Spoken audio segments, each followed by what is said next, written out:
புகைப்பிடிப்பது சட்டப்படி குற்றம். புகைப்பிடிப்பது குற்றம் என்றால் சிகரெட் விற்பது சரிதானா தெரியவில்லை. நீங்கள் விற்பதால் தானே மக்கள் வாங்குகிறார்கள் என்பதில் துளி அளவும் மாற்று கருத்து இல்லை. இதில் விற்பனை விலை 3 மடங்கு அதிகரிக்கப் போகுதாம். விலை அதிகரிக்கும் என்றால் சிகரெட் விற்பனையை ஏற்றுக்கொண்டுள்ளது என்றுதானே அர்த்தம். சாதாரண குடிமகன் புரியாத புதிராகவே உள்ளது. நீங்கள் விற்பதை நிறுத்திவிட்டாலே மக்கள் வாங்காமல் விட்டு விடுவார்கள், அவ்வளவுதானே. எதற்கு இவ்வளவு விளம்பரம்? மக்களின் மீது அக்கறை காட்டுவது போல. விளம்பரமும் ஒருவித செலவுதானே அரசாங்கத்திற்கு. விளம்பரமும் தேவையில்லை, அபராதமும் தேவையில்லை. விற்பனையை நிறுத்துங்கள். இங்கு மக்கள் தாங்களாகவே சிகரெட்டை தயாரித்து தாங்களாகவே புகைக்க மாட்டார்கள்.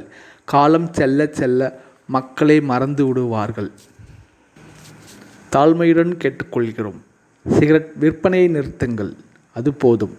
புகையை மக்கள் புகைக்க மாட்டார்கள். மீண்டும்.